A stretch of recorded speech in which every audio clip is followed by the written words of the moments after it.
Bem-vindo ao episódio número 4 da série A Travessia do Corpo. Estou muito feliz, contente, me sentindo reconhecida com as mensagens que eu tenho recebido de todos vocês. Vocês estão mandando tanto aqui nos comentários, tenho recebido mensagens no meu WhatsApp pessoal, os clientes que têm o número. E tô ficando bem impressionada de como seguir, né, nossa intuição comprova, no meu caso, né, que minha autoridade é esplênica, como ainda valida ainda mais o experimento e como essa série tem sido a oportunidade de realmente eu viver o meu desenho. Porque o meu desenho, ele é um desenho que eu quase não tenho definições, ativações no circuito lógico. Então eu tenho uma estrutura, né, biológica nada estratégica. Então tudo para mim funciona realmente de forma instantânea. E no fundo, mesmo antes de todas essas linhas de autoconhecimento chegarem na minha vida, narrar sempre foi a minha paixão. Então eu sempre gostei de contar histórias verdadeiras, né? Histórias reais, não só histórias criadas estrategicamente, né, para convencer, para persuadir as pessoas, mas sim histórias profundas que podem inspirar aquelas pessoas que atravessam, né? Por isso o nome dessa série veio assim por uma inspiração divina, até eu diria, da travessia, porque quando a gente mergulha num processo de autoconhecimento e um processo de descondicionamento celular, como o desenho humano, em que a gente não vai depender do quanto a gente estuda, do quanto de informação a gente coloca para dentro, mas sim do quanto a gente vive, né? E do quanto a gente vive com paciência, esperando esse ciclo dos 7 anos, que é um ciclo natural do tempo. Então, não há como a gente corromper, interferir nesse tempo que o nosso corpo precisa para as nossas células, né, se renovarem, esses centros abertos se descondicionarem de todas as memórias que tem ali. Então, o processo de descondicionamento não é algo que depende da nossa boa vontade ou da nossa dedicação ou de algum esforço, mas só depende da plena confiança, né? E de você realmente experimentar dentro do seu desenho único, porque aqui eu estou trazendo, né, a minha vida, o exemplo do meu desenho, do desenho da minha família. Então, todas as minhas atitudes, a direção, as corretas e as incorretas, as que eu tomei pelo meu ser e pelo não ser, foram as que eu tomei de acordo com o meu desenho. No seu desenho, na sua vida, é muito importante, né, que você olhe para o teu desenho e tome as vias dentro do seu desenho. Porque o nosso, né, design nada mais é do que o nosso mapa pessoal, aonde nesse mapa vai estar todas as vias que estão liberadas para gente, né, e as vias que não é por ali, né, que a gente for por ali vai meio que dar naquela rua sem saída. É mais ou menos isso quando a gente opera pelos nossos centros abertos, pelos nossos centros indefinidos, ou pelo condicionamento que está, né, memorizado ali. Então, eu quero, antes de abrir o tema do quarto episódio, trazer algumas observações. No último episódio, eu falei bastante do desenho do meu pai, né, foi bem profundo. Nesse episódio, como o tema é relacionamentos afetivos, eu vou falar do desenho da minha mãe, porque, né, já vem a conexão com o desenho da minha mãe, que eu vejo que influenciou bastante, né, as minhas decisões afetivas. Mas antes eu só queria trazer aqui um parênteses, tá? Ou talvez uma emenda do terceiro episódio. É que se você não conheceu o seu pai, porque eu falei, né? Olhe para o desenho dessa família, porque é importante, né, nós compreendermos, não no sentido de desvendar, de entender tudo, mas a nível básico mesmo, o centro que o seu pai tinha, o centro aberto que você tem, na hierarquia dos centros abertos, qual centro, né, os seus pais, então, tinham definidos. Então, esse tema básico, que todos nós temos autonomia, né, e temos aí o conhecimento básico para poder compreender o processo de condicionamento e como que acontece o descondicionamento de acordo, né, com o teu tipo, com a tua estratégia e autoridade. E aí, obviamente, vão ter pessoas que não conhecem o pai, certo? E muitas vezes nem a mãe, que é o caso da minha mãe, que foi adotada, né? Então, pro meu lado materno, a minha origem genética, se eu, né, quiser fazer aí um estudo da minha origem, da minha árvore genealógica, é impossível eu saber, porque é um mistério. Sempre vai ser um mistério. Então, vão ter pessoas que, obviamente, não conheceram o pai ou a mãe, ou muitas vezes um dos dois. E nesse caso, você tem que olhar, então, para o desenho de quem te criou, tá? Porque, nesse sentido, os teus centros abertos filtraram o desenho, né, o corpo das pessoas que te criaram. Porque algo que é muito importante a gente compreender que, obviamente, o desenho do pai, da mãe, do vô e da avó, nós somos uma continuidade genética. Então, a ligação que nós temos com eles, e isso a própria ciência, né, já comprova, a mãe principalmente, pelo fato da gente nascer, né, ligada, literalmente ligada pelo cordão umbilical. Então, há essa ligação praticamente que telepática, né, com os nossos pais biológicos. Entretanto, nós estaremos sim, né, totalmente vulneráveis ao condicionamento de quem está na nossa aura durante a nossa infância. Isso inclui pais adotivos, tios, seja lá os adultos que te criaram, e assim como os irmãos que você teve. Então, eu olho muito para o desenho dos meus irmãos também, né, e eu consigo ver claramente, assim, o que mudou em mim quando eu saí de lá, o que mudou neles também, né? Como era a nossa relação quando a gente vivia todo mundo junto. Então tem vários comportamentos que eu observo da minha adolescência, né, do começo da minha fase adulta até o período em que eu vivia com a minha família, que eu também vejo o condicionamento dos meus irmãos, né? Também como era forte isso, e o meu neles, tá? Então, essa questão é importante vocês, então, olharem para o desenho de quem criou, tá? Quem te criou. Outra coisa que eu acho que eu pulei, eu não cheguei a assistir, tá, gente, o terceiro episódio, mas eu falei do tripartido, do bipartido, né? E eu falei muito do desenho do meu pai, que meu pai era um tripartido, então, né, eu me emocionei em vários momentos ali. Falei, né, de como a minha mãe, né, que é bipartida, como minha mãe é desenhada, né, para operar em parceria, e falei do tripartido e do quadripartido, né, que existem essas duas diferenciações das definições. Só que o tripartido e o quadripartido, apesar deles precisarem também se ligar às portas, às outras auras, eles não se sentem confortáveis, eles não são concebidos para ligar aquelas portas-pontes específicas como o bipartido é. Então, os bipartidos, nós temos essa conexão com as portas-pontes. Eu sempre uso esse termo, nós somos viciados na porta-ponte. Então, quando a gente entra, né, na nossa geometria, alguém com a nossa porta-ponte, a gente fica apaixonado pela pessoa, a gente acha que aquela pessoa é o nosso tudo, porque nos complementa.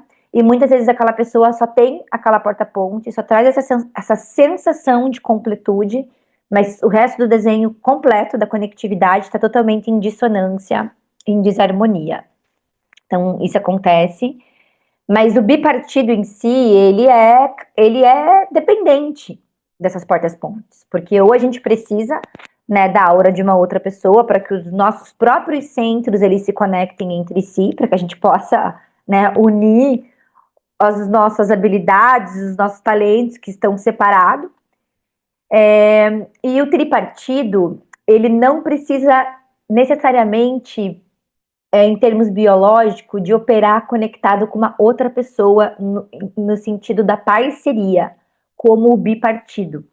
Então, o tripartido e o quadripartido é super saudável para eles conectarem em várias auras ao longo do dia. Então, uma pessoa com desenho tripartido ou quadripartido vai se sentir preso, super desconfortável quando fica só naquele ambiente conhecido, onde só aquelas mesmas portas-pontes trazem ali essa completude do desenho deles. Então é super correto para eles saírem, conectarem com auras diferentes ao longo do dia e não ficarem é, presos mesmo, né? Como o bipartido já é confortável, entre aspas, né? É correto, digamos assim, o bipartido permanecer ligado em determinadas pessoas que trazem as suas portas-pontes, tá? Então, esse sempre foi um dilema dos meus pais. Então, eu cresci vendo a minha mãe reclamando do meu pai, e sempre fazendo um drama, que era sempre os outros, que ele sempre tinha coisa de tempo para os outros, e que ele não parava em casa. Então, aquela exigência do bipartido, do corpo dela, né, que era ligada nas portas-pontes dele, só que o corpo dele não estava interessado nas portas-pontes dela ou nosso, somente o nosso, entende? Então, essa foi uma das transcendências que eu tive ao longo desses 7 anos, olhando para o desenho do meu pai, e um processo de reconciliação mesmo, porque muita coisa eu vi ali dessa, né, exigência da minha mãe e nossa também, porque eu e os meus irmãos, nós cobramos meu pai muitos anos por isso. Só que hoje, conforme vocês viram ali toda a história dele, vocês viram a carta dele, né, a paixão dele pela polícia, por trabalhar na rua, por proteger a comunidade, por correr atrás de bandido, por levar facada, tiro, caiu com o carro de cima do viaduto várias vezes, quase perdeu uma perna, a perna dele quase foi amputada, uma época assim, todos os tipos de acidentes e adrenalinas e aventura. O meu pai sofreu no corpo dele, a gente nunca sabia se ele ia voltar. Então, quando eu era criança, eu nunca sabia se meu pai ia voltar. E parece muito louco isso, né? Mas quando eu vi ele no caixão, eu eu suspirei e falei, nossa, pelo menos você não tá indo do jeito que eu imaginei, que eu sempre imaginava. Porque foram muitas, muitas noites que eu realmente achava que meu pai não ia voltar. Por N motivos que eu já, né, mencionei, tanto por conta da profissão dele, quanto da relação dele, né, com a bebida, enfim. Então, só esse conhecimento sobre como nossas definições, elas operam de formas diferentes, gente, só isso já elimina o ressentimento de um sistema familiar inteiro quando a gente começa a olhar para o outro como ele realmente é e de fato não tomar as coisas para o nosso lado pessoal. Por isso que hoje no meu trabalho com o desenho humano eu atendo muitos casais, faço análises profundas de conectividade, onde eu mostro detalhadamente um para o outro, com os dois juntos, como que eles são diferentes e muitas vezes muito similares, projetor com projetor, autoridade, mesma autoridade, mas às vezes tem esse detalhe da definição, do tipo de definição que isso pode causar um estrago, entende? Dentro da relação, né? Da forma como as pessoas se comprometem. Então eu queria, né, só trazer assim, essa emenda sobre o episódio anterior. E então vamos entrar agora oficialmente no tema de hoje, que eu já, né, de uma certa forma adiantei, falando já do desenho dos meus pais. Então, e para mim sempre foi um campo de batalha, gente. Eu não sei para vocês aí, para você que está assistindo, cada um chega, né, com um lado específico, né? Ali um centro específico que é a gente tem a hierarquia dos centros abertos, que são mais suscetíveis ao condicionamento. E nós temos aí no nosso desenho pessoal a nossa hierarquia pessoal, do qual dos nossos centros abertos, dentro dessa hierarquia, qual engole a gente. Que o meu caso foi o plexo solar. Tanto a nível do meu temperamento, da minha personalidade, porque quando eu falo ali vida afetiva, eu não falo necessariamente só do relacionamento, né, homem-mulher, né, do meu relacionamento que eu tive com os meus namorados, com os meus parceiros, mas também com os meus amigos, né, com a minha vida social. Porque o centro do plexo solar, na hierarquia daqueles centros abertos que eu mostrei para vocês, é onde eu então obtive, né, através do desenho dos meus pais, a amplificação dos meus pais. Foi por aqui que eu acreditei por basicamente 30 anos da minha vida, né, até eu chegar no desenho humano, 32 anos, tá? Então, por 32 anos, o que eu acreditava, o que a minha mente definia como sentimento, como emoções, né? Então, tudo que eu vivia a nível emocional, na verdade, era um registro, né, do que eu vivi, do que os meus pais viveram, mais especificamente.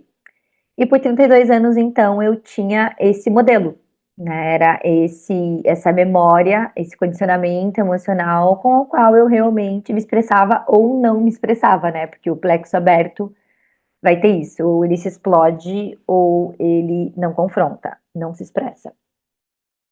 Então, obviamente, eu sofri, né, muitas consequências por não ter consciência que o centro do plexo solar, ele é uma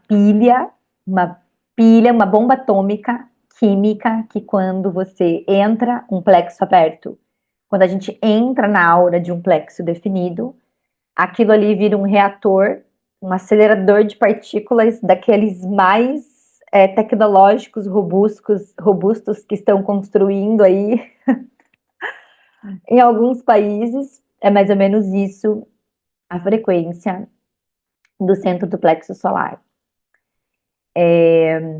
Então, e o sacral também, tá, gente? Porque hoje eu vou trazer um foco aqui para esses dois centros, tá? Porque os meus pais, como dois geradores puros, né, com a autoridade do centro do plexo solar, então, obviamente, o que eu acreditei a minha vida inteira que o meu corpo era um gerador emocional, né? Foi isso que é assim que eu saía iniciando, tomando iniciativa, sem ser convidada, exceto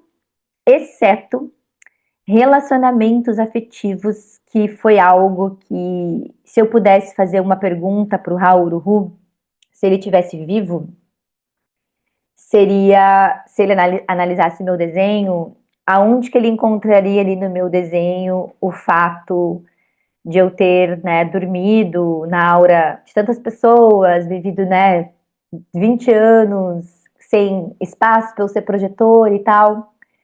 E tudo que eu já ouvi, já estudei, né, sobre o sacral e o plexo aberto, sobre essa amplificação para sexualidade e para se envolver, para sentir algo, sabe, para sentir algo em relação a alguém, eu não sentia. Era engraçado que para mim isso foi o oposto. Então, se hoje eu pudesse perguntar diretamente por Raul Rus, eu iria explicar por que que eu não fui arrastada por isso, mesmo em meio a tanto condicionamento. Por que que eu tô falando isso para vocês? Porque até os meus 18 anos, que foi quando eu então experimentei bebida e cigarro, se abriu um portal, que foi quando eu perdi minha virgindade. Sim, gente, eu perdi minha virgindade com 18 anos de idade. Até os meus 18 anos, eu não gostava de namorar. Eu tinha pavor. Eu via as minhas amigas e minhas irmãs, minhas amigas são testemunhas que eu não gostava. Na verdade, eu tinha até meio que nojo, assim, tipo, de ver a galera se beijando, sabe? Eu achava uma coisa assim tão, sei lá, meio esquisita.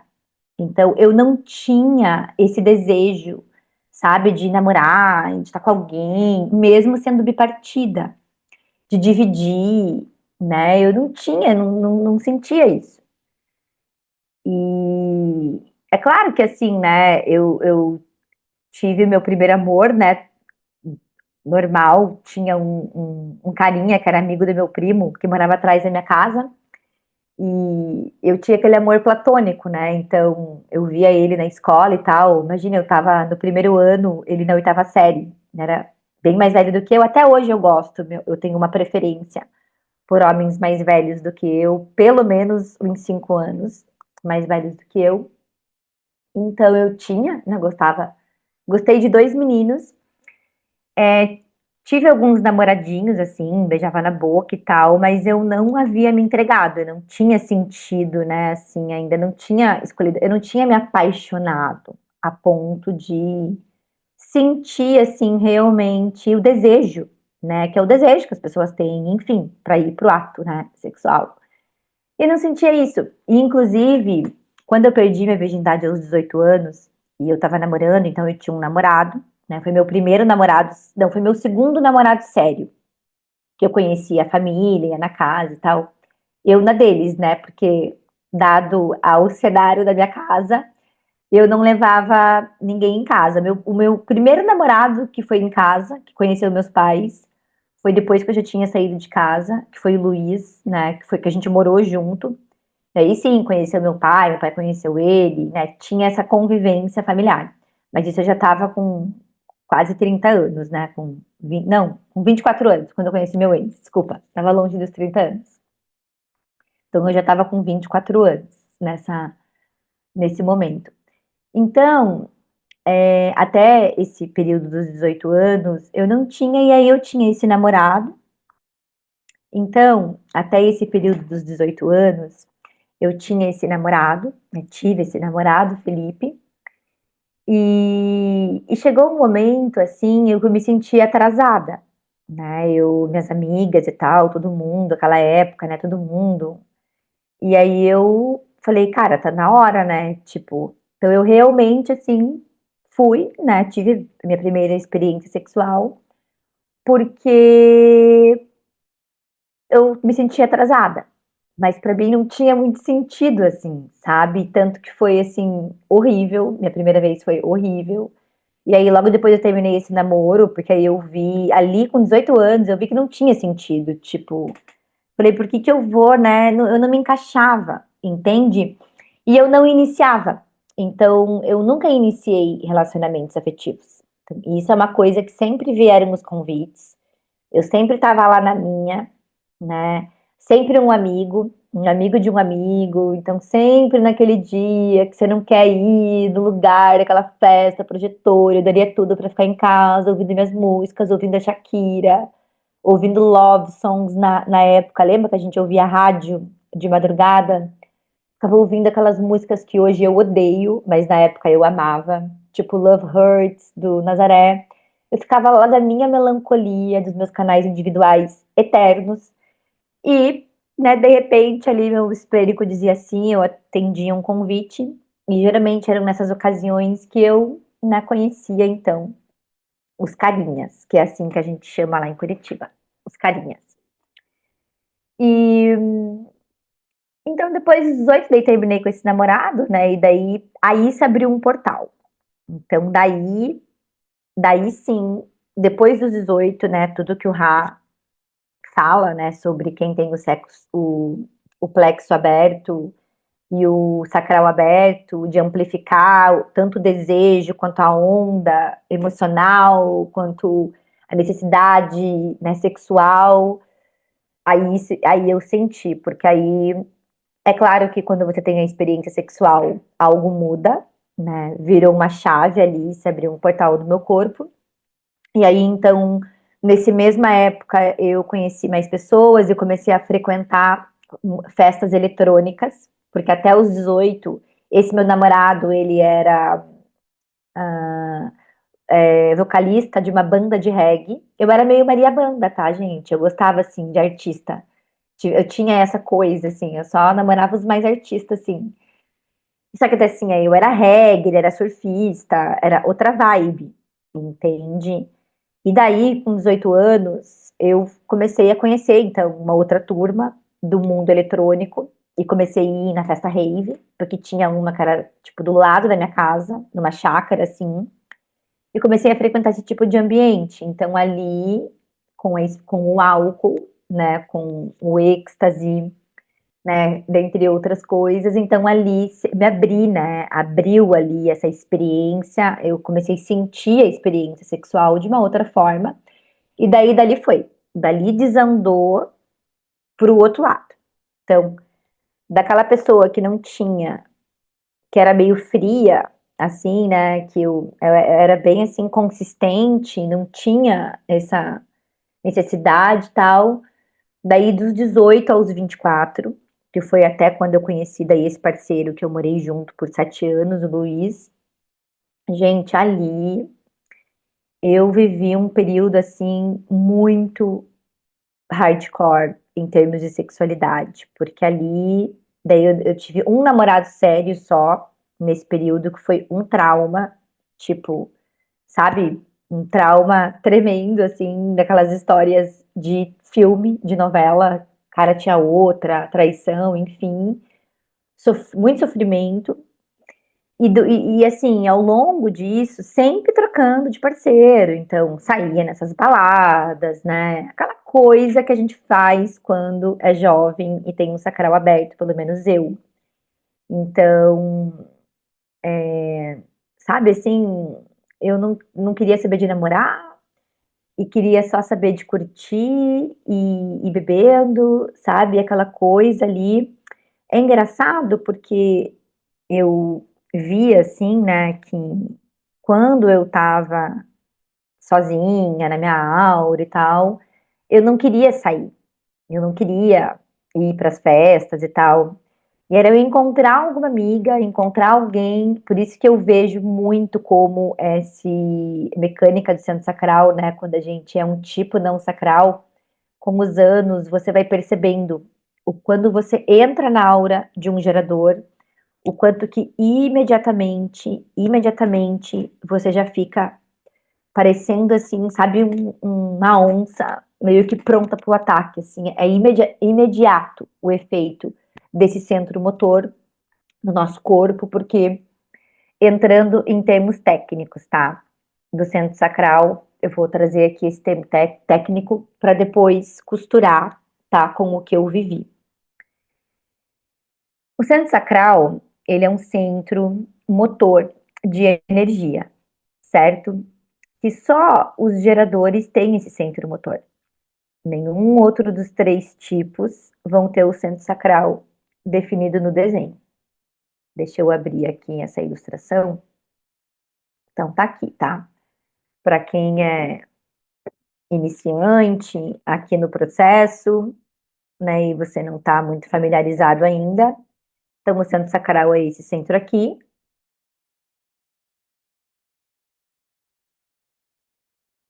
E ele só o tipo gerador que vai ter esse centro definido no desenho. Então, quando você olhar para um corpo gráfico e esse centro aqui ele não tiver pintado, vai ser um projetor, um manifestador ou um refletor, né? Mas sempre quando ele tiver pintado, vai ser um gerador de energia. Não importa se é um gerador manifestante ou se é um gerador puro, né? Qual que é a diferença um do outro? Tem vídeo aqui no canal explicando a diferença um do outro, tá? Não quero desviar do assunto aqui, mas eu queria trazer um pouco de tecnicamente, né, falando da frequência do centro sacral, porque o centro sacral é um centro motor de energia. Então, os órgãos, né, que estão ligados ao centro sacral os órgãos sexuais, né? E ele está posicionado aqui, né, na direção, né, do nosso abdômen, um pouco abaixo do nosso umbigo, entre o nosso umbigo e os nossos órgãos reprodutores. E no corpo do gerador, então, esse centro, ele funciona como um estoque, um motor de energia, junto com o tanque de gasolina. Então, ele é o motor e o tanque, né?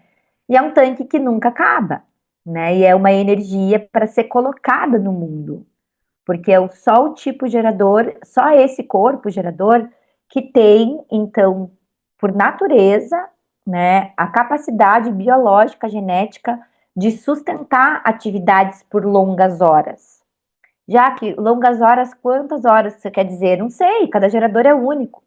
6, 8, 10, 15 horas um gerador. Pode ser saudável para um gerador operar, entende?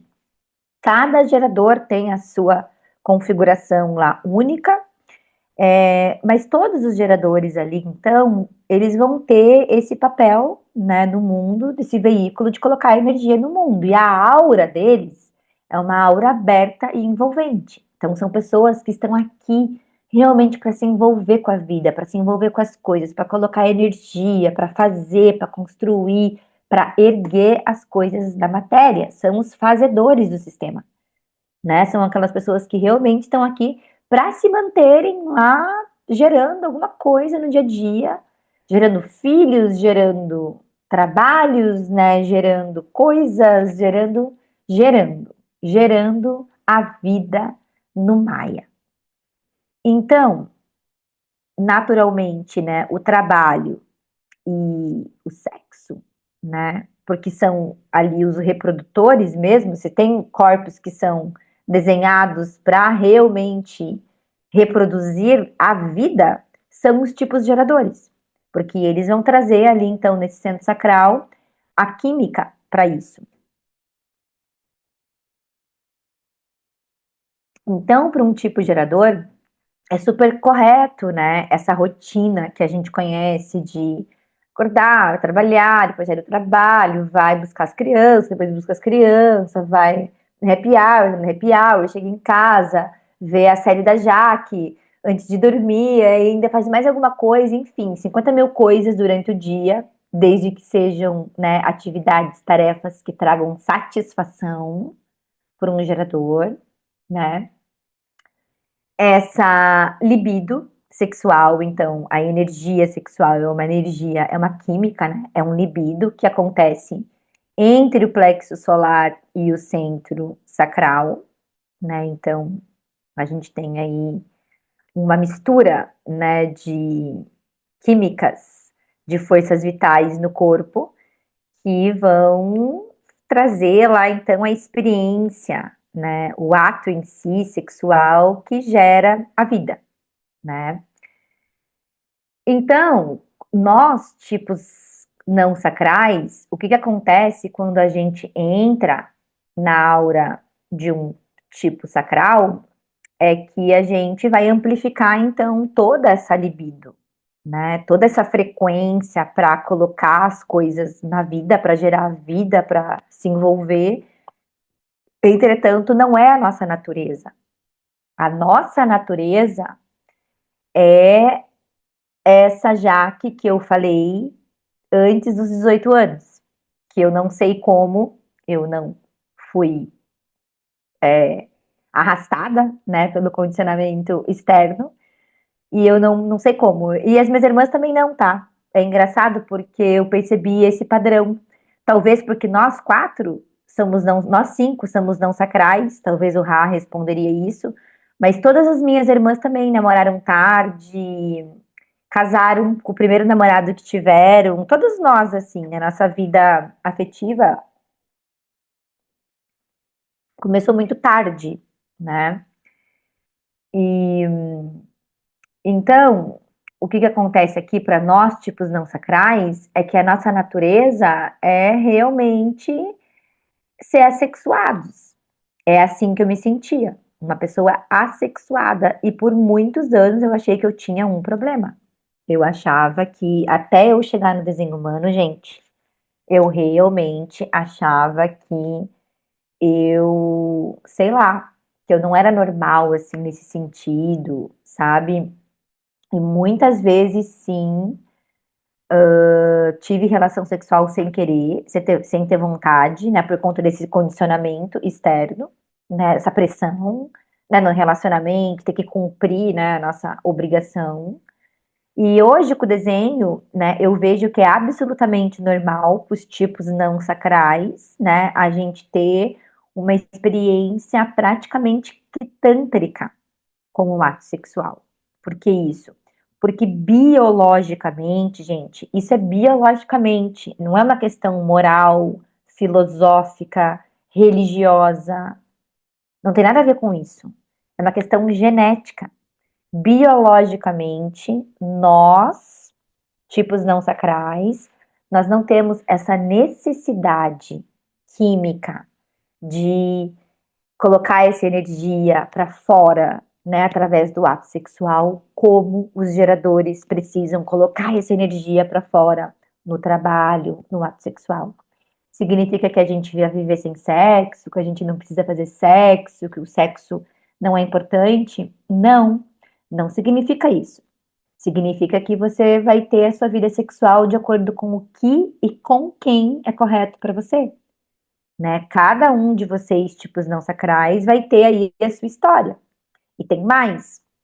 A tua experiência sexual sempre vai ser um espelho, um reflexo, um filtro. Se você está tendo uma relação sexual com um tipo sacral, com um gerador, da relação daquela própria pessoa, né, com o sexo, você vai estar amplificando isso, né? Você vai estar então filtrando isso, e a sua experiência sexual nada mais vai ser, né, do que a réplica, né, da experiência do outro. Assim como o seu desejo também, de acordo lá com as ativações do plexo solar.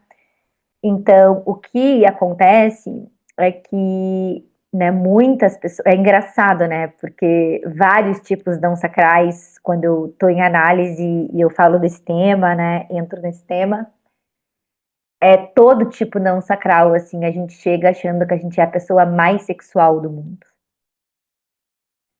E eu vou falar para vocês, até o meu quinto ano, eu ainda era difícil segurar o condicionamento, que nem, por exemplo, né? Eu fico muito bem, agora eu tô solteira, né? Antes do desenho humano, né? Esse período negro que eu falei pra vocês, dos 18 ao 24. E acontecia comigo, eu tô solteira, como eu tava amplificando esse desejo sexual, né, do meu ambiente, essa necessidade de vínculo e de sentir alguma coisa diferente, isso tudo no meu corpo. Então, ok, eu não tenho um parceiro, eu vou encontrar alguém só para eu poder descarregar essa energia. É isso que a gente faz quando a gente tem uma relação sexual sem estar com alguém num vínculo, correto? E a gente vive numa sociedade achando que isso é absolutamente normal, né? Porque mesmo para os geradores, a forma como as pessoas saem, né, totalmente dessa forma, né, sem sentido nenhum, simplesmente para descarregar a energia, né, é algo muito nocivo para o nosso corpo, porque a energia sexual é uma energia muito poderosa, energia que gera vida, né, gente? Então, assim, quando a gente tem essa troca, né, se a gente de estar 4 metros de distância de uma pessoa apenas, porque o condicionamento, né, quando eu mostro ali a amplificação que acontece nos centros abertos, então o centro aberto amplifica o definido num raio de 4 metros de distância. Então, para você poder amplificar a energia sacral de uma pessoa, a onda emocional ou de qualquer outro centro, você não precisa nem ter um ato sexual. A 4 metros dentro da aura dessa pessoa, de proximidade, você já está amplificando, já está colocando para dentro do teu corpo toda a química dessa pessoa. Agora imaginem no ato sexual quanta coisa a gente não está colocando para dentro do nosso corpo.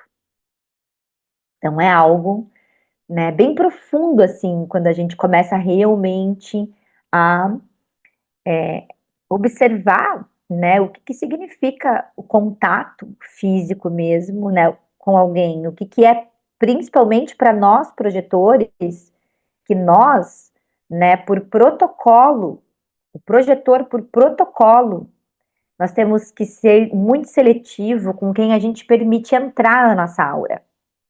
Porque dos 4 tipos, a nossa aura é a que mais leva tempo para deixar a aura de outra pessoa. Porque o tipo gerador tem uma aura aberta e envolvente, o tipo manifestador tem uma aura fechada e repelente, o tipo refletor, embora tenha os 9 centros definidos, tem uma aura espelhada e aderente. Então, assim, a gente é o único tipo, o projetor, que tem a aura focada e absorvente e que traz tudo para dentro dessa aura e fica 7 anos. 7 anos. E tem mais, o projetor, né, quando ele entra na aura de um gerador, então, para quem também é iniciante aqui, é importante você saber que a relação projetora-geradora, a relação, essa conexão áurica, um foi feito para o outro. É a relação com mais magnetismo dos 4 tipos, porque um precisa do outro. O projetor precisa do 600 sacral, porque é pelo sacral que acontece, então, o plug, porque o sacral do gerador é como se fosse a tomada, e o projetor, né, o corpo do projetor sem um gerador é só um cabo, né, um cabo andando, e quando ele encontra ali, então quando ele é reconhecido a entrar na aura, na vida de um gerador, então isso é plugado e os dois juntos então realizam ali a mecânica, né, orientação versus energia. Porque o projetor, justamente por ele não ter energia, por ele não ter, né, esse mecanismo, ele no ser saudável, poucos no mundo, né, raríssimos. Então nós teremos a habilidade de ler essa energia, né, medir a energia ali do gerador e de acordo com o convite que a gente está recebendo, a gente vai orientá-los a, né, obter mais eficiência, mais satisfação, a eles maximizarem essa energia a modo que eles, né, tenham satisfação com o que eles estão fazendo ali, né? Então essa é a nossa troca, digamos assim. Mas o que acontece é o oposto. Acontece que quando a gente entra na hora de um gerador, a gente se perde, a gente acha que é um gerador, a gente tenta acompanhar trabalho, ritmo, vida social, lazer, sexo, entende tudo, e é onde a gente acaba ficando exaurido, amargurado, né? E sempre drenado.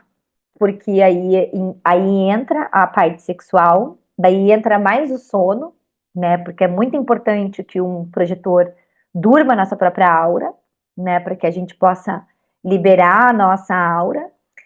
Então, imagina, sem saber de tudo isso, né? Eu fui vivendo, então, assim, essas experiências sexuais com homens que não eram namorados. E isso, obviamente, intoxicou muito meu corpo. E eu criei ali uma memória sexual muito vazia, digamos assim.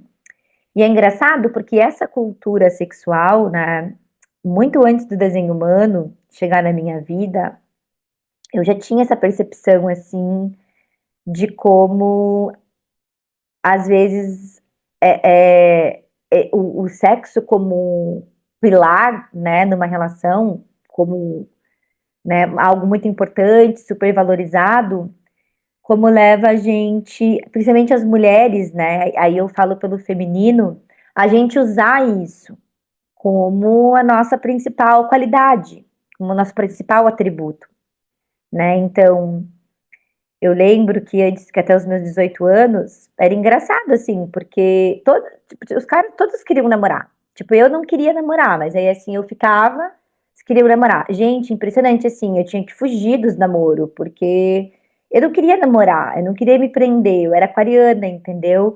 Tinha minhas amigas, tinha minhas coisas, além do mais, tinha toda essa questão com meu pai, sabe? Eu não queria levar ninguém lá, pra mim era sempre uma tensão, assim, sabe? Na verdade, eu morria de medo, gente, que o meu pai fosse sair, sei lá, com a arma atrás dos nossos namorados. Eu acho que é por isso que eu e as minhas irmãs, a gente demorou tanto, né, pra relaxar em relação a isso, porque hoje eu falo era engraçado, mas na época era tenso.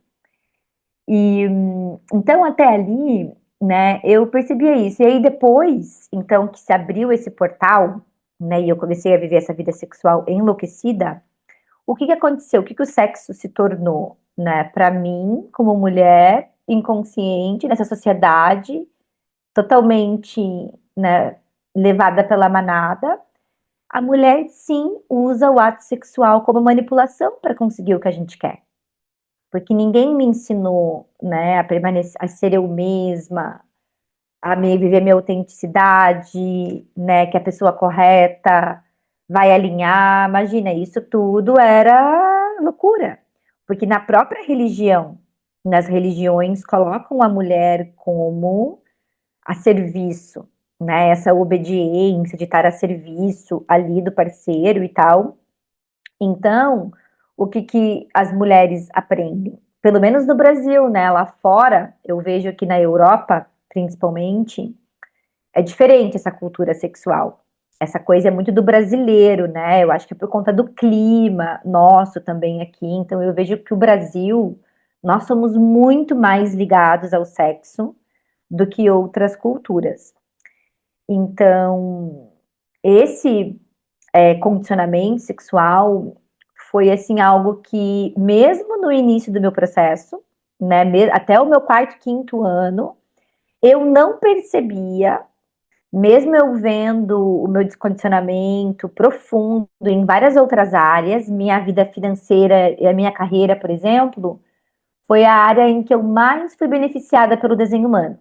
Porque, como eu disse, né, o trabalho nunca foi um problema para mim, mesmo na minha rebeldia, no meu não ser, eu tive trabalhos autônomos em que eu podia ser minha própria chefe, acabava trabalhando muito, tive burnouts, como eu falei, só que ainda nesse lugar de eu poder, né, escolher meu próprio tempo e tal, poder ser, né, dona de mim mesma, assim, não dar satisfação, digamos assim, cumprir horário, essas coisas.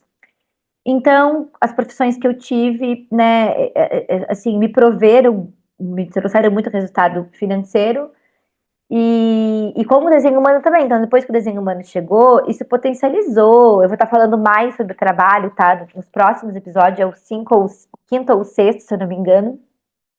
Então, essa área profissional foi a área em que eu mais tive benefício a curto prazo. E eu digo assim, logo no primeiro ano de desenho humano, que eu já saí da posição de iniciar e aguardei ainda mais os convites. Então, nossa, foi assim incrível de ver o quanto é maravilhoso, né, o projetor ser encontrado.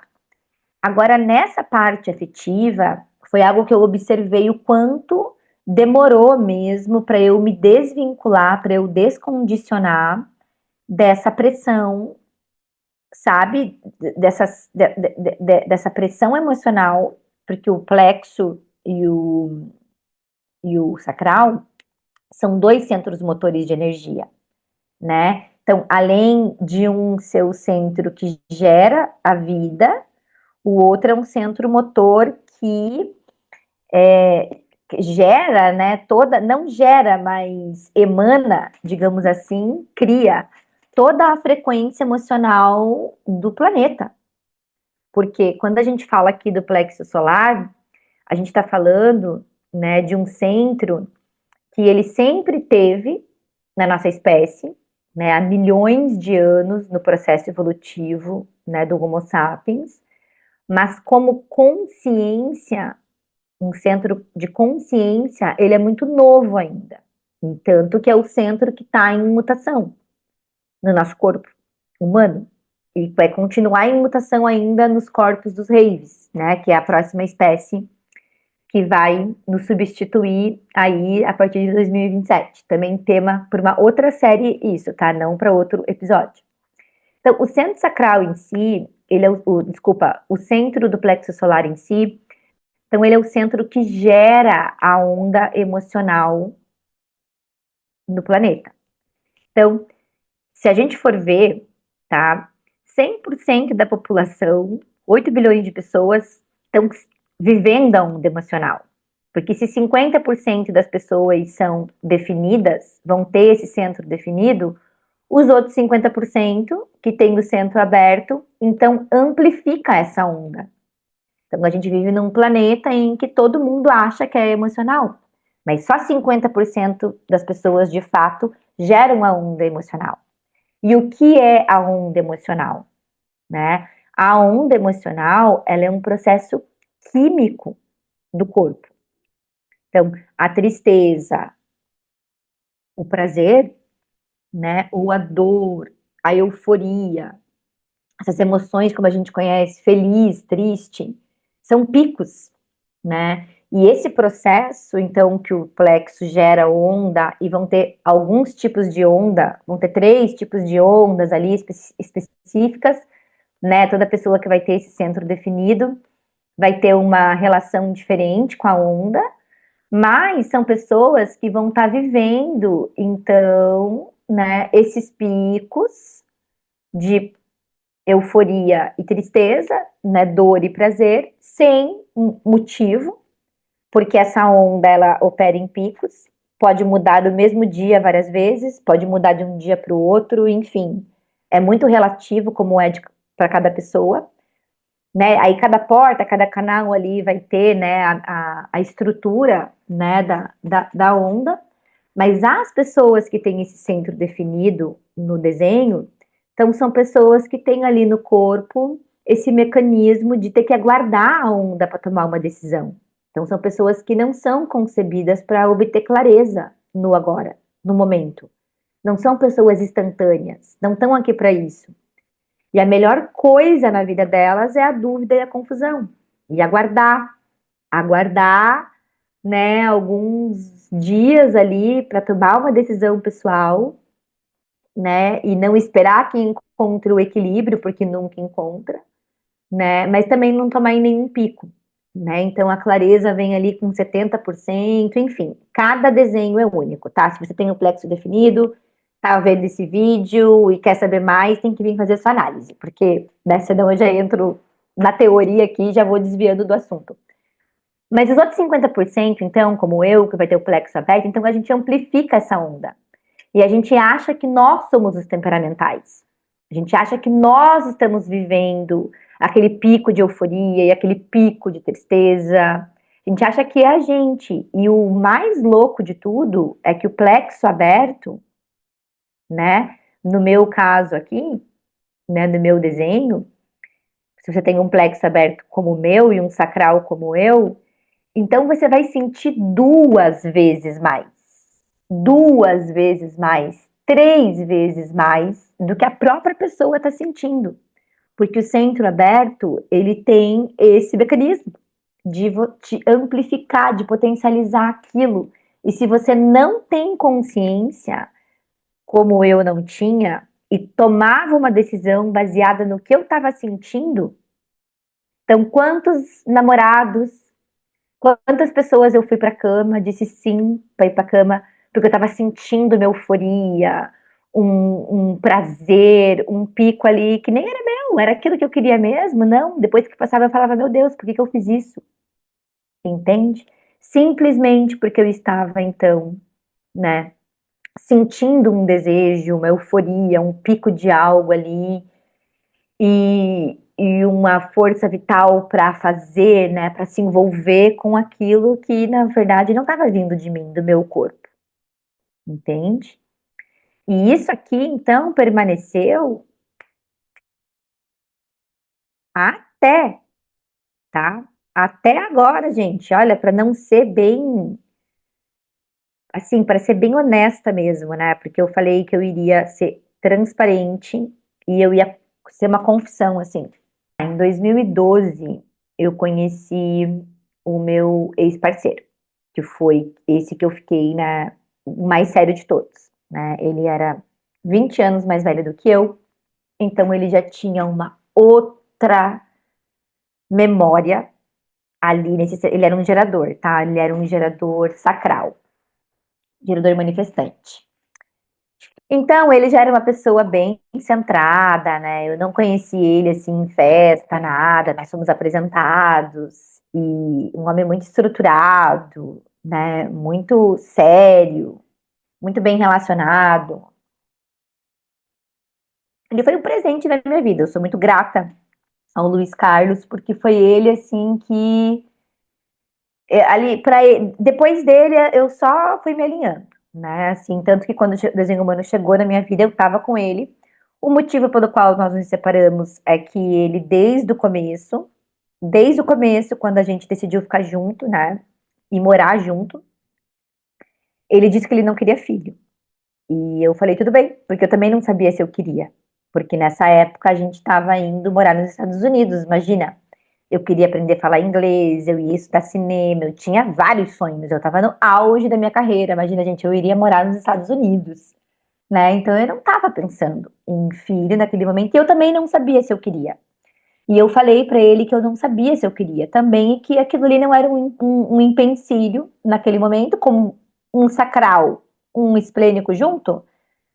Então vamos viver, depois a gente volta a falar nisso, né?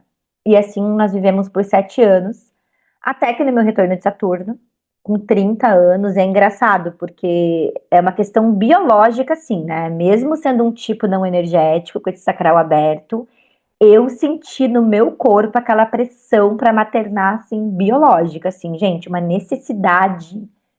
E foi ali que eu comecei, assim, a entrar em crise. Eu queria muito, né, engravidar, mas como eu tinha tido essa conversa com ele, eu jamais iria fazer isso, né, sem estar em acordo com ele, porque a gente era muito amigo, em primeiro lugar, a gente sempre foi muito honesto, ele sabia de todo o meu passado, né? E ele nunca me julgou, muito pelo contrário, ele me reconhecia muito, a família dele, a gente tinha uma relação bem legal. Por isso que eu falo que ele foi assim um anjo, né? Só que aí eu entrei numa crise, porque eu não sabia se eu ia poder ter também, enfim. E ele estava muito decidido. E eu sabia que ele estava, eu sabia que era algo que não fazia falta para ele, a gente tinha 2 cachorrinhos e tal. E aí teve um dia que eu tive que olhar para a verdade, né? Eu já tinha chegado no desenho humano. Isso foi em 2018. Então, mesmo eu sabendo que eu sou uma projetora, que eu não tô aqui para gerar, para deixar nada para trás, né, como uma família, um filho, ainda assim a minha intuição me disse que se eu realmente não for meu destino, meu corpo, né, maternar, gerar uma vida mesmo não sendo uma geradora, que isso seria então algo que eu alinhasse com alguém, que acontecesse de uma forma natural do meu destino, não algo que acontecesse através da amargura, com uma pessoa determinando isso, que não fosse uma decisão minha também. E então a minha intuição disse que não tinha mais sentido, né, aquele relacionamento, e foi bem doloroso, porque por ele nós não tínhamos nos separado. Ele até cogitou de esperar mais um tempo e tal, mas eu já vi que não ia ter assim. E os dois só iam sofrer, né? E foi bem difícil, porque eu digo, né, que separar de alguém, às vezes brigando e se matando, é mais fácil porque você tem um motivo, né? Se você se separar quando você ainda ama a pessoa, que você gosta da convivência da pessoa, sabe? Foi bem difícil, assim, gente. Foi a situação. Eu já tinha me separado outras vezes, mas era de namoro e tal, não de morar junto.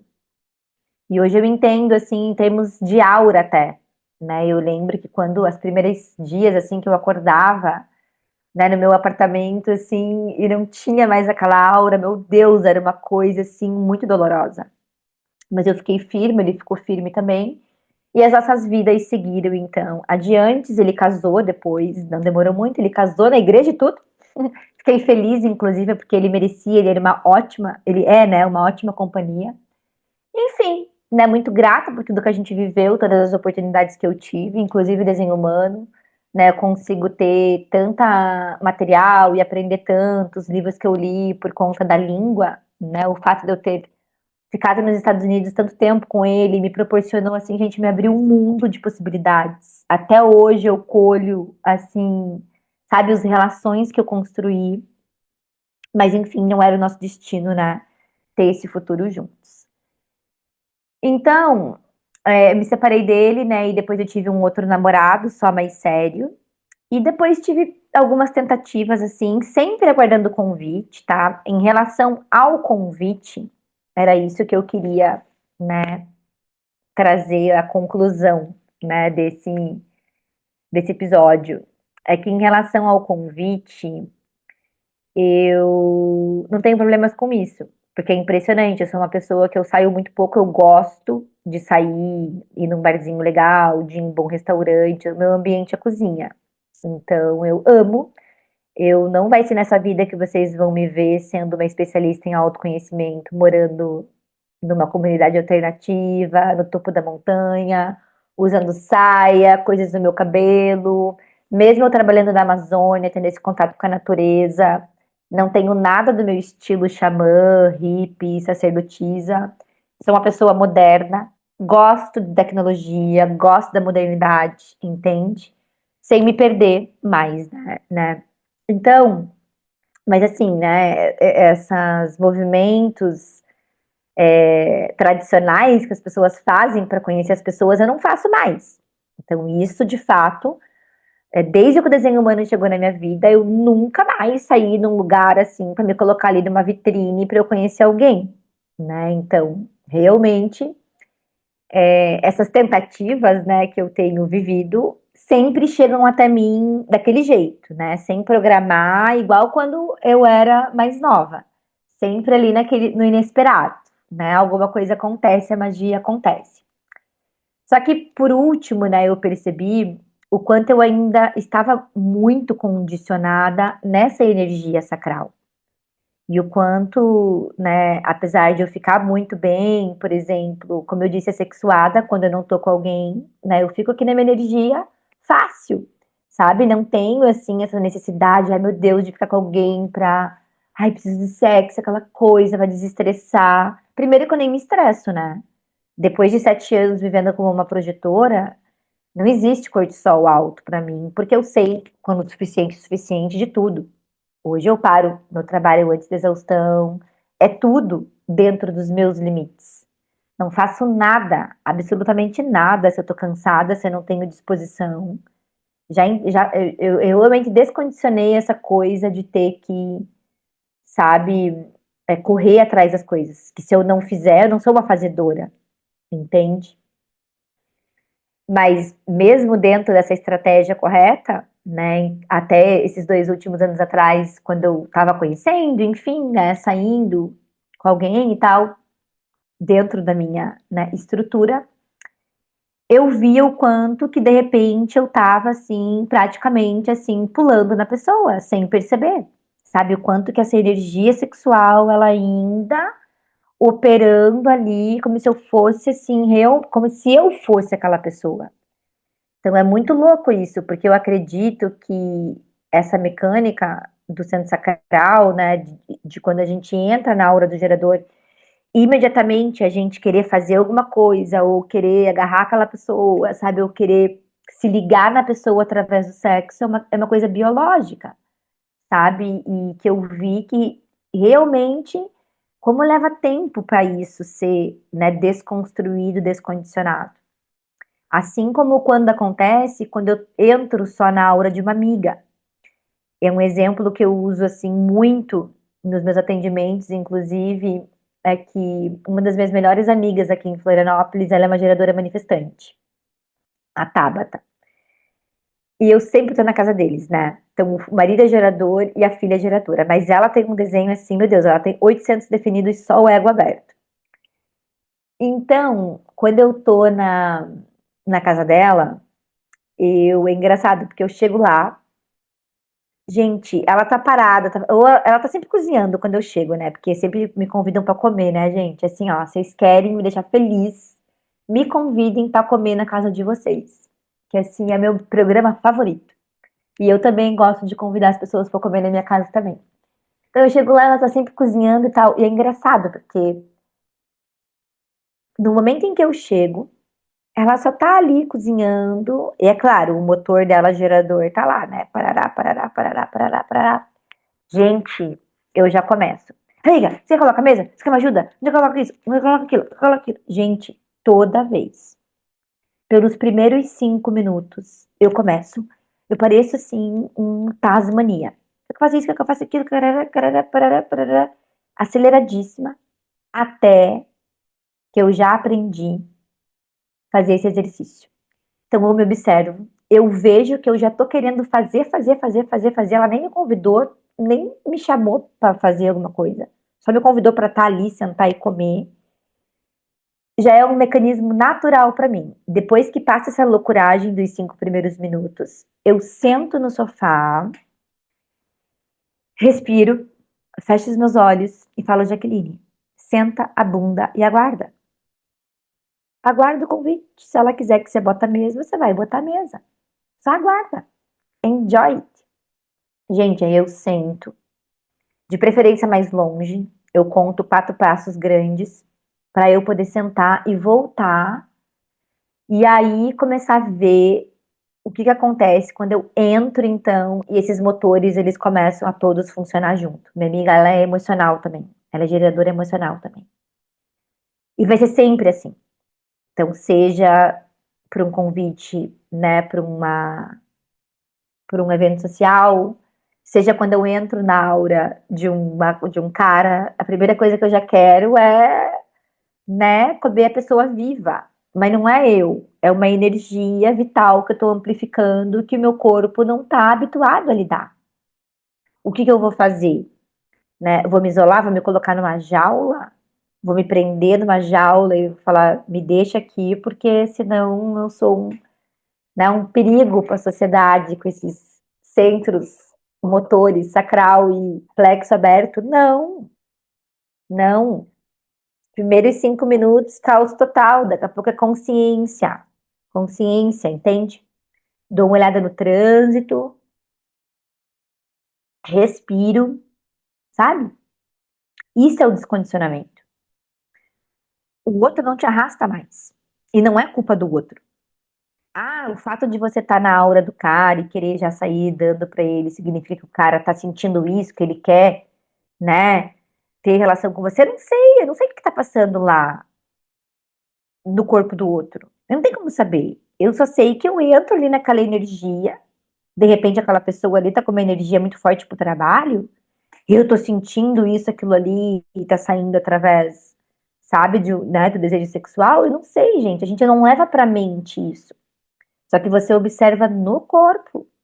E você reconhece que aquilo ali não é você. Por que quando você está sozinha, então, na minha aura, não acontece aquilo? Ou se tem né, uma definição de um trânsito. Então, isso é o autoconhecimento de você realmente, né, enxergar, observar pelas lentes do desenho humano, né? Como que você é desenhado, primeiro, para se ligar afetivamente aos outros, que no meu caso, sob partida, então vocês veem que a parte de cima não se conecta com a parte de baixo do meu desenho, né? Já que se você é bipartida, procura parceria, você é desenhada para um parceiro e tal, por que que você não queria namorar até os 18 anos? Porque os meus irmãos, meu pai e minha mãe traziam todas as partições. Minha irmã, meus pais, meus irmãos, eles não só traziam todas as partições, quanto juntos, nós 7 formávamos todos os frequências pentas. Os 6 canais aqui, ó, penta. Quem tá novo no desenho humano não vai entender isso. Quem tá mais tempo vai entender do que eu tô falando. Toda a minha família. Por isso que a gente nasceu numa pobreza desgranhenta e todo mundo subiu na vida. Todo mundo tomou seu próprio caminho. Todos nós fomos por uma vida melhor. Inclusive meu pai saiu desse mundo numa condição bem melhor do que ele entrou. E da qual ele viveu também. Nós mesmos ali fechávamos tudo isso, então acredito, né?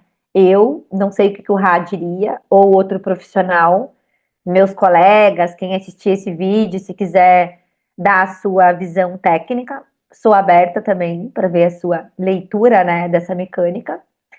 Mas acredito eu que não vinha esse desejo por conta que a minha família trazia as portas-pontes, né?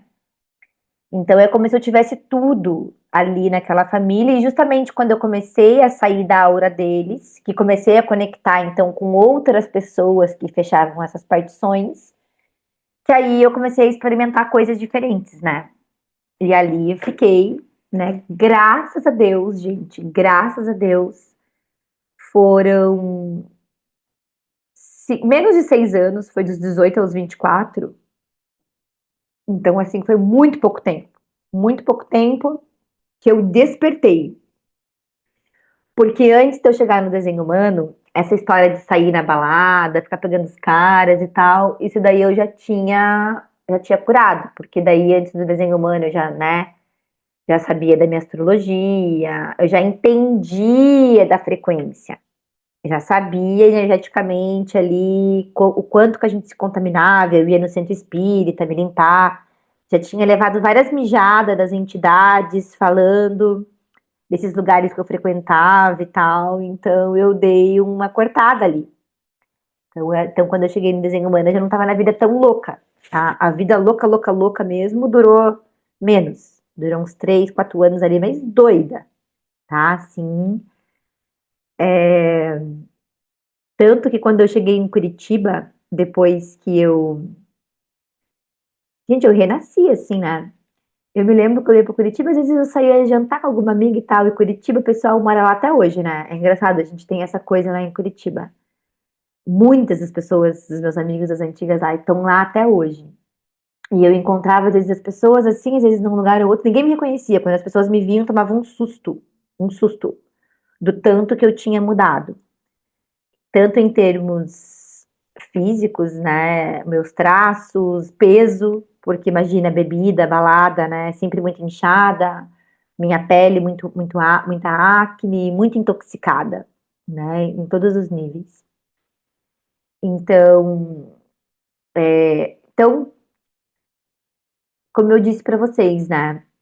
Esse caos afetivo, né? Sempre foi assim uma coisa muito desequilibrada na minha vida, porque mesmo com esse meu ex, né, que foi um relacionamento saudável, ainda assim eu tinha ali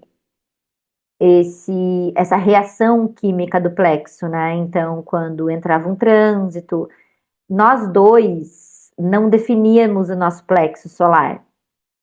A gente, na nossa conectividade, a gente ficava com o plexo aberto. E isso é uma coisa interessante que durou esse relacionamento tantos anos, porque a gente não brigava, né? Porque eu não. Então, com ele, eu não tinha essas explosões e tal, e nem ele comigo. Aliás, ele tinha muita paciência quando eu tinha. Então, quando entrava um trânsito, alguma coisa, eu ficava muito temperamental, né? Não sabia que era isso, né? E ele tinha, assim. E então, depois do desenho, né? Eu não tive ainda uma relação. Desses 7 anos, né? Que eu completei esses 7 anos. Eu ainda não tive uma relação fixa, né? Uma relação mais séria, porque depois que eu me separei, assim, quem já passou por isso vai entender o que eu tô falando. Você recomeçar do zero e tal, né? Não, né? A convivência e tal. Porque quando você, né, divide a vida com alguém, principalmente o bipartido, às vezes até as coisas ruins são boas, né? Porque é correto pra gente dividir, né? Então, como eu falei pra vocês, foi muito sofrido não ter mais alguém com quem dividir. E eu acho que a separação me traumatizou um pouco na hora de entrar em algo mais sério, de volta, assim, porque não que seja assim um trauma ou um medo que o passado se repita e tal, mas eu sou mais cautelosa, mais seletiva, assim, a ponto de me comprometer mesmo, sabe? Porque para dividir a vida com alguém, a casa com alguém, o lar, porque para mim, gente, a casa não é só uma casa, não é um só lugar onde você descansa, é um lar. E é como eu falei para vocês, mesmo o caos lá da minha família toda, a casa dos meus pais é um lugar com muito amor, mesmo naquele caos. Também é um lugar onde eu também vivi o amor de verdade, assim, né, na família. Então, para mim, a minha casa, essa casa ela é pequena, é o meu cantinho, mas é o meu lar, sabe? E para dividir, né, esse lar, então encontrar uma pessoa, né, que me convide a querer, né, formar esse lar comigo ainda não apareceu, né? Tô aberta, pretendo, né, me relacionar novamente, mas não tenho pressa nenhuma. Toda aquela história que eu falei pra vocês de querer ser mãe, aquele desejo obsessivo do meu retorno de Saturno passou. Agora eu tô pra fazer 40 anos, não congelei meus óvulos, não senti intuição pra isso. Também não desisti da ideia, mas também não vou forçar, né? Se não acontecer, acredito que é o meu destino. Para mim é algo neutro. Agora, essa questão, né, dos filhos é realmente algo que eu entreguei para o universo. Eu acho que é uma decisão que não vai ser só minha, mas também, né, do meu futuro parceiro. E isso faz parte do descondicionamento, porque eu não tenho pressa também para me relacionar, porque fico bem com alguém, mas também fico bem sem alguém. Nesse momento, agora, o trânsito tá trazendo as minhas portas-pontes. E eu vejo que eu tô vivendo a melhor fase da minha vida, assim, e tá sendo muito correto, porque eu tô realmente descondicionando dessa coisa sexual, dessa ideia de necessidade, de desejo sexual que eu achava que eu tinha. Então eu tô tendo tempo para me conhecer realmente novamente, sabe, para ver o que realmente é uma necessidade minha e o que não é.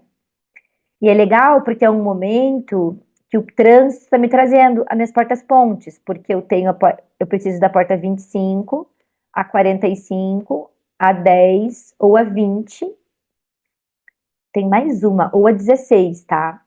Qualquer uma delas, não precisa ser todas. Qualquer uma delas que esteja no trânsito já liga as minhas partições. Então a gente está com Urano na porta 20, Netuno estava na 25 um tempão, tá retrógrado agora, mas daqui a pouco ele volta para lá. Então, nesse momento hoje, por exemplo, Urano tá ligando as minhas partições aqui. Eu tô já há uns 2 anos e fico mais uns 3 ainda com o trânsito, trazendo, né, as minhas quartas pontes, o que tá me deixando nessa fase muito tranquila em relação a ter que ter alguém, dividir vida com alguém. Quando o trânsito não tá, eu percebo ficar mais intenso. Eu fico mais eager, né? Mais nossa, quando vai chegar? Quando vai vir o convite? Quando vai vir o próximo convite? Ai, vou ficar solteira pro resto da vida. Meu Deus, vou morrer solteira. Nossa, eu vou ouvir todas aquelas coisas da mente. Acontece comigo. Acontece sim, muito, né? Todas essas pressões, esses medos mentais. Mas a minha intuição esplênica sempre me diz que tá tudo ok, né? Que o que é correto chega, né? Sem eu buscar. E eu tenho plena confiança nisso. E é muito importante que nós, projetores, né, saibamos nos colocar nesse lugar de receptividade com a vida, para os teus relacionamentos, né? Óbvio que hoje eu trouxe essa atenção especial, né, no condicionamento que eu tive. Falei bastante do sacral, quase não falei do plexo. Mas assim, ao longo dos anos eu vi ali muita coisa, por exemplo, né, do abandono, quanta coisa que eu tinha de memória ali. Porque a minha mãe, né, daí aqui já entra a relação que eu tinha com a minha mãe. Tenho, né, com a minha mãe, né, é viva e a gente é muito próxima. Então a minha mãe, pelo fato dela ter sido, né, deixada para adoção, hoje ela tem uma compreensão que a mãe biológica foi obrigada, né? Não foi uma escolha da mãe biológica. A mãe biológica não teve outra opção. Ela foi forçada, porque a minha avó biológica trabalhava numa fazenda, enfim, tá? Todas aquelas histórias dos antigos. Então a minha mãe sempre teve muito ressentimento, né? Muito rancor. E aí a minha mãe trabalhou isso na terapia ao longo dos anos, mas eu tinha ali, eu percebi, tá, que por muitos anos,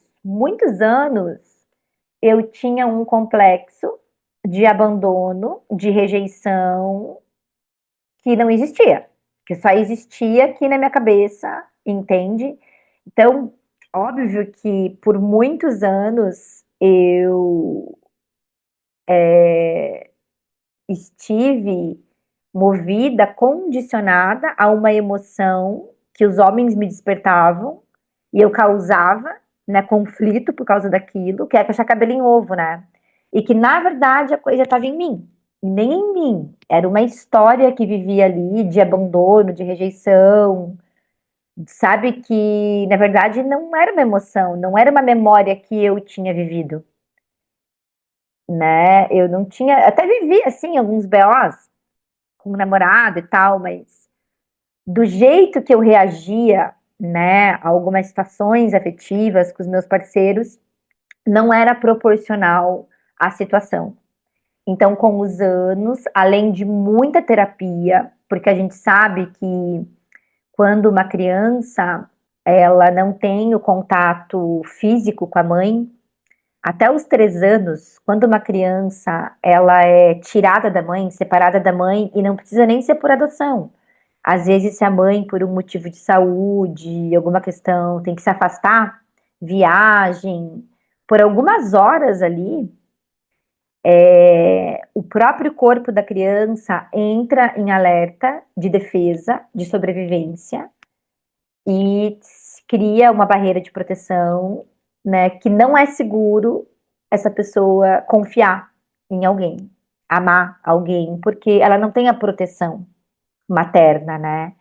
Então, o toque, né, é inegociável para uma criança, o toque biológico, porque a criança, o bebê tem uma questão, os animais têm isso também, né? Com o cheiro, né, com a temperatura da pele, então o bebê ele realmente consegue reconhecer quando a mãe não tá por perto. E é insubstituível, tá? Então, quando há essa separação, esse rompimento, se cria um trauma no corpo que se chama o trauma do amor interrompido.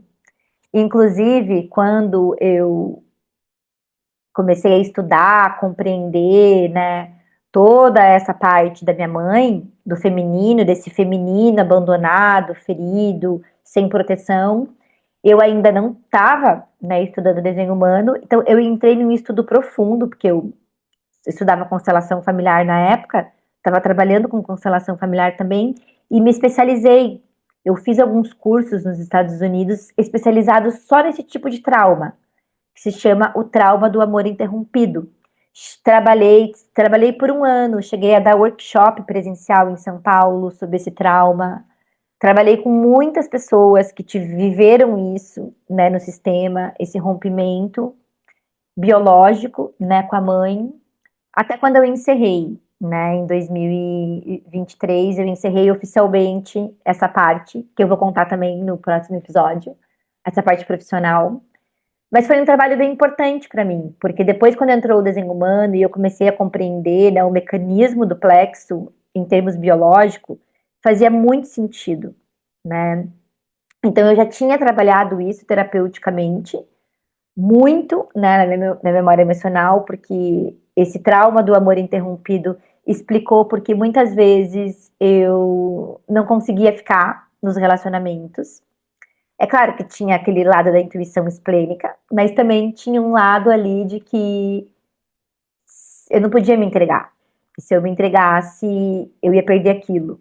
Então foram muitos anos assim de realmente eu ter pavor, né, do vínculo. Foi algo que eu tratei terapeuticamente. E quando eu conheci, né, o meu ex, então com 24 anos, eu já estava bem trabalhada nisso, por isso eu consegui ficar, né, nesse vínculo. E acho que pelo fato também, por a gente não definir o plexo juntos, não ativava nada ali, né, dessa história emocional, fazia muito sentido. E esse é um dos motivos por que estudar o plexo, né, é uma das minhas paixões dentro do desenho humano.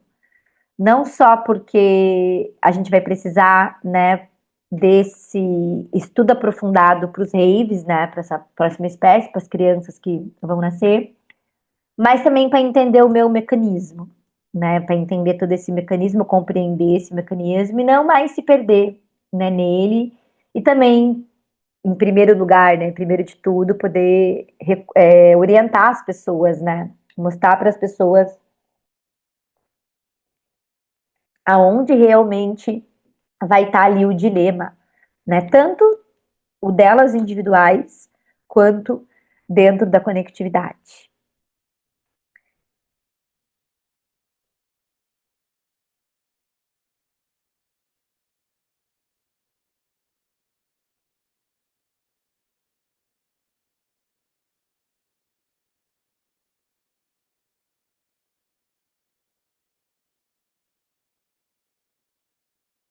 Então, gente, é isso. Episódio longo, né? Esses episódios eu realmente não tô olhando pro relógio, porque, como eu prometi, eu tô entregando tudo de mim. E eu acho que o mais importante e de diferente que, né, você, o meu espectador, minha audiência, tá encontrando aqui, é que eu não tenho um final como se vende aí, né, com quem trabalha nessa área, Gostaria muito de abrir aqui e dizer que, nossa, depois de 7 anos, eu encontrei o relacionamento perfeito, postar uma foto dessas de Instagram, na viagem perfeita, sabe? Que o universo me trouxe. Ainda não aconteceu isso, mas eu confio, né, que a pessoa correta, que eu espero que chegue e fique, né? Ela vai chegar, se eu tiver que esperar mais 10 anos, mais 20 anos, e que eu possa viver, né, como eu mesma, e a pessoa também possa viver como ele mesmo, eu realmente tô entregue, né, ao meu destino. E o que eu queria, na verdade, né, transmitir essa inteireza que nós podemos encontrar em nós mesmos, mesmo uma pessoa bipartida, né, mesmo uma pessoa que é desenhada, né, para realizar o seu propósito através do vínculo, como tudo bem, a vida também acontece, quando também é correto, enquanto não há um vínculo, entende? E essa quebra de preconceito, toda essa pressão, sabe, social, de você ter que estar com alguém, essa coisa tradicional, sabe? E eu também não tô solteira por nenhum feminismo, por nenhum radicalismo, não é? Ai, meu Deus, não acredito mais no amor. Óbvio que eu confio no amor hoje, não que eu acredito, mas no amor transcendental, sabe? O amor pelo que as pessoas são de verdade e não mais na projeção, né? Não mais naquele amor que eu memorizei, né? O formato, né? Do que as outras pessoas, do que uma civilização, né? Toda construiu e determinou como o que é o amor, o que é uma relação. Então, essa é a minha vida real, né? Como você realmente ter sucesso na sua vida afetiva, primeiro amando a si mesma, né? Primeiro honrando a tua biologia, o que é correto para ti, o teu corpo, o teu espaço, sabe? As suas verdadeiras necessidades. E o outro, né, secundário, não no sentido de que o outro não importe, que eu não precise do outro. Eu, mais do que ninguém, preciso muito, né, dos outros, principalmente dos geradores, né? Mas não no sentido para me encontrar mais, né? Não para eu me encontrar no outro, mas realmente para eu me ligar ao outro, para que nós dois, então, né, possamos potencializar aquilo que nós já somos, né, de forma individual. Então é isso que eu vejo hoje a relação. Eu sei que pode parecer, né, às vezes até um discurso de desenho humano, mas eu não tenho expectativa, assim, para mim o hoje é o hoje, sabe? É o agora, é o que importa. E no agora eu estou muito ocupada, fazendo muitas coisas criativas, né? Eu estou no pico da minha criatividade, no auge de todas as profissões que eu tive, de todas as carreiras que eu tive, eu estou no auge da minha criatividade. Não só gravando essa série, mas também na minha liderança, lá no projeto da Amazônia, com a Pousada Tucuna, no projeto com turismo. E também num terceiro projeto que envolve o Desenho One Internacional, mas esse é mistério. Eu ainda não posso falar sobre ele, mas vão vir novidades aí. E então, em breve, eu vou estar divulgando a data do episódio 8, que vai ser gravado ao vivo. Então, ele vai ser feito ao vivo, com audiência, vocês vão poder participar, é gratuito. E vão ter 7 pessoas, essas 7 pessoas da minha rede, entre clientes, amigos e família, que estão vivendo o experimento, né? No mínimo 3 anos. Alguns deles já estão há 7, porque iniciaram junto comigo. Vão ser os 4 tipos dessas 7 pessoas. E vai ser muito legal, porque eles vão ser as vozes da travessia. Então vocês vão poder estar perguntando e recebendo também, né, essa experiência de outras pessoas que estão imersas, né, nesse processo, tanto quanto eu. Tá todo mundo muito feliz de fazer, né, esse episódio junto comigo. Eu espero que vocês também possam estar com a gente, tá? Já vou dando um spoiler aqui, é na segunda semana de julho. E no próximo episódio, então, eu vou anunciar a data oficial.